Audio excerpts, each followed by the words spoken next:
Hi all, welcome back to my channel. നമ്മൾ ന്യൂസിലൻഡിനെ പറ്റി ഒരു വീഡിയോ ചെയ്തിരുന്നു. അതായത് ന്യൂസിലൻഡിൻ്റെ കൾച്ചർ, അതുപോലെ ഇവിടെയുള്ള കുറച്ച് ആളുകളെ പറ്റിയും അതുപോലെ ഇവിടുത്തെ ഒരു ജോഗ്രഫി കാര്യങ്ങളൊക്കെ സംസാരിച്ചുകൊണ്ട് അതിൻ്റെ ഒരു സെക്കൻഡ് പാർട്ട് എന്ന രീതിയിലാണ് കേട്ടോ ഞാൻ ഇപ്പോൾ ഈ വീഡിയോ ഷൂട്ട് ചെയ്യുന്നത്. ഇതിൽ കൂടുതൽ നമ്മൾ സംസാരിക്കാൻ പോകുന്ന ഇവിടുത്തെ ഒരു ലൈഫ് സ്റ്റൈലും ഇവിടുത്തെ ഒരു education system, health care system, അങ്ങനത്തെ കാര്യങ്ങളൊക്കെ ആയിരിക്കും. ന്യൂസിലൻഡിൻ്റെ പോപ്പുലേഷൻ വരുന്നത് 5 മില്യൺ ആണ് കേട്ടോ. 50 ലക്ഷം ആളുകളാണ് ന്യൂസിലൻഡിൽ താമസിക്കുന്നത്. നമ്മുടെ കേരളമായിട്ട് നോക്കുകയാണെങ്കിൽ കേരളത്തിൽ ഒരു ജില്ലയിലോ അല്ലെങ്കിൽ 2 ജില്ലയിലോ തന്നെ ഏകദേശം ഇത്രത്തോളം ആളുകളുണ്ട്. അതുപോലെ കേരളത്തിനേക്കാളും 7 ഇരട്ടി വലിയൊരു സ്ഥലമാണ് ന്യൂസിലൻഡ് എന്ന് പറയുന്നത്. സോ ഇത്രയും വലിയൊരു രാജ്യത്ത് ഇത്രയും ആളുകളെ താമസിക്കുന്നുള്ളൂ. അതുകൊണ്ട് തന്നെ ന്യൂസിലൻഡ് ഒരിക്കലും ഒരു ഓവർ പോപ്പുലേറ്റഡോ അല്ലെങ്കിൽ ഓവർ ക്രൗഡഡോ ആയിട്ടുള്ളൊരു കൺട്രി അല്ല. അതുപോലെ ന്യൂസിലൻഡിലുള്ള ആളുകളെ നമ്മൾ വിളിക്കുന്ന പേരാണ് കേട്ടോ കിവീസ് എന്ന്. മുന്നത്തെ വീഡിയോയിൽ ഞാൻ മൗറീസിനെ പറ്റി പറഞ്ഞിരുന്നു. അതായത് ന്യൂസിലൻഡിൽ ആദ്യമായിട്ട് എത്തിയ ആളുകളാണ് മൗറീസ് എന്ന് പറഞ്ഞിരുന്നു. ഈ കിവീസ് എന്ന് പറയുകയാണെങ്കിൽ ഇവിടെയുള്ള മൗറീസിനെയും അതുപോലെ യൂറോപ്യൻസിനെയും, അതായത് എല്ലാ ന്യൂസിലൻഡേഴ്സിനെയും നമ്മൾ ഒരുമിച്ച് വിളിക്കുന്ന പേരാണ് കിവീസ് എന്ന്. ഈ ഒരു പേര് വരാനൊരു കാരണം കൂടിയുണ്ട്. ഇവിടുത്തെ നാഷണൽ ബേർഡ് എന്ന് പറയപ്പെടുന്നതാണ് ഈ കിവി എന്ന് പറയുന്ന പക്ഷി. അതിൻ്റെ ഭാഗമായിട്ടാണ് ഇവിടുത്തെ ആളുകളെയും കിവീസ് എന്ന് അറിയപ്പെടുന്നത്. ന്യൂസിലൻഡിലെ കറൻസി ന്യൂസിലൻഡ് ഡോളറാണ് കേട്ടോ. ഒരു ന്യൂസിലൻഡ് ഡോളർ എന്ന് പറഞ്ഞാൽ ഏകദേശം ഒരു 50-51 രൂപയോളം വരും. എല്ലാ ആളുകളും ഇവിടെ വരുമ്പോൾ ചെയ്യുന്നൊരു കാര്യമാണ്, നമ്മൾ എന്ത് സാധനം മേടിക്കാൻ പോയാലും അത് നമ്മൾ കൺവേർട്ട് ചെയ്ത് വെക്കും.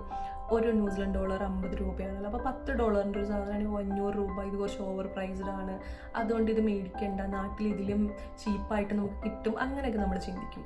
പക്ഷെ അത് നമ്മളൊരു 2-3 വീക്സിനുള്ളിൽ നമുക്കത് മനസ്സിലാവും അതല്ല കറക്റ്റ്. ഇപ്പം നമ്മൾ ഇവിടെ ഏൺ ചെയ്യുകയാണെങ്കിൽ പോലും ഇവിടുത്തെ ഒരു ബേസ് സാലറി എന്ന് പറയുന്നത് ഒരു മണിക്കൂറിന് $23.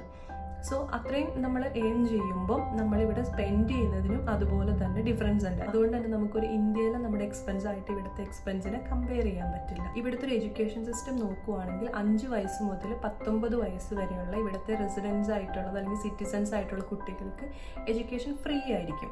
എഡ്യൂക്കേഷൻ സിസ്റ്റത്തിനെ 4 കാറ്റഗറി ആയിട്ടാണ് കേട്ടോ ഇവിടെ ക്ലാസിഫൈ ചെയ്തിരിക്കുന്നത്. അതായത് ഏർലി ചൈൽഡ്ഹുഡ് എഡ്യൂക്കേഷൻ എന്ന് പറയും. അതായത് നമ്മൾ കുഞ്ഞുങ്ങളെ സ്കൂളിൽ വിടുന്നത് വരെയുള്ള ഒരു എഡ്യൂക്കേഷനാണ് ഏർലി ചൈൽഡ്ഹുഡ് എഡ്യൂക്കേഷൻ, അതായത് നമ്മുടെ നഴ്സറിയൊക്കെ പോലെ.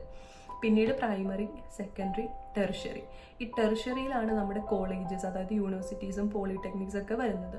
ഇവിടുത്തെ ഹെൽത്ത് കെയർ സിസ്റ്റം ഏകദേശം സിമിലർ ആണ് കേട്ടോ. റെസിഡൻസ് ആയിട്ടുള്ളവർക്കും സിറ്റിസൺസിനൊക്കെ ഫ്രീ ആയിരിക്കും, അല്ലെങ്കിൽ ലോ കോസ്റ്റ് സബ്സിഡി ഒക്കെ ഉണ്ടാവാറുണ്ട്. പിന്നെ എനിക്ക് ഇവിടുത്തെ ഒരു ഡ്രോബാക്ക് ആയിട്ട് തോന്നിയത്, ഹെൽത്ത് കെയറിലൊരു ഡ്രോബാക്ക് ആയിട്ട് എനിക്ക് തോന്നിയത്, നമ്മൾ ഒരുപാട് വെയിറ്റ് ചെയ്യേണ്ടി വരും. ഇപ്പോൾ ഒരു ജനറൽ പ്രാക്ടീഷണറിനെ കാണാൻ നമ്മൾ അപ്പോയിൻമെൻറ്റ് എടുത്താൽ പോലും നമുക്ക് അപ്പോയിൻമെൻറ്റ് കിട്ടാൻ ചിലപ്പോൾ ഡേയ്സ്, വീക്സ് ഒക്കെ വെയിറ്റ് ചെയ്യേണ്ടി വരും. അതുപോലെ എന്തെങ്കിലും സർജറി ഒക്കെ ആണെങ്കിൽ പോലും നമ്മൾ മാസങ്ങളോളം വെയിറ്റ് ചെയ്യേണ്ട ഒരു സിറ്റുവേഷൻ വരാറുണ്ട്. അതിപ്പം റെസിഡൻസിനും സിറ്റിസൺസിനും പോലും ഈ ഒരു സെയിം സിറ്റുവേഷൻ ഫേസ് ചെയ്യേണ്ടി വരുന്നുണ്ട്. പിന്നെ നമ്മുടെ നാട്ടിൽ കിട്ടുന്ന എല്ലാ സാധനങ്ങളും ഇവിടെ കിട്ടുന്നുണ്ട് കേട്ടോ. അതിപ്പോൾ മിക്ക സ്ഥലങ്ങളിലും ഇന്ത്യൻ സ്റ്റോഴ്സും ഇന്ത്യൻ റെസ്റ്റോറൻറ്റ്സ്, കേരള റെസ്റ്റോറൻറ്റ്സ് ഒക്കെ ഉണ്ടാവാറുണ്ട്. അവിടെ തന്നെ നമ്മളിപ്പോൾ നാട്ടിലത്തെ മസാലകളായിക്കോട്ടെ, സ്പൈസസ് ആയിക്കോട്ടെ, എന്ത് നമ്മൾ മേടിക്കാൻ പോയാലും അതിവിടെ അവൈലബിൾ ആയിരിക്കും. പക്ഷെ കുറച്ച് എക്സ്പെൻസീവ് ആയിരിക്കും, എന്നിരുന്നാലും എല്ലാം അവൈലബിൾ ആണ് കേട്ടോ. വർക്ക് ലൈഫ് ബാലൻസ് നല്ല രീതിയിലുള്ള ഒരു കൺട്രി കൂടിയാണ് കേട്ടോ ന്യൂസിലൻഡ്. ഇപ്പം മിക്ക ജോലികൾക്കും വീക്കെൻഡ്സ് ഉണ്ടാവാറില്ല, സാറ്റർഡേ സൺഡേ ഓഫ് ആയിരിക്കും.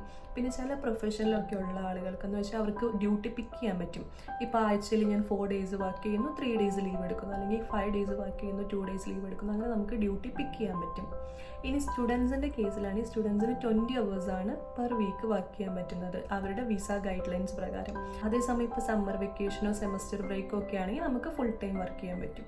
പിന്നെ വർക്ക് പ്ലേസ് എല്ലാം കുറച്ചുകൂടി ഫ്രണ്ട്ലി ആണ് കേട്ടോ. ഇപ്പം നമുക്കിവിടെ കൊളീഗ്സിനെ ആയിക്കോട്ടെ, നമ്മുടെ സുപ്പീരിയേഴ്സിനെ ആയിക്കോട്ടെ, ഇപ്പം നമ്മളെക്കാളും നല്ല ഏജ് ഡിഫറൻസ് ഉള്ള ആളുകളൊക്കെ ആയിരിക്കും.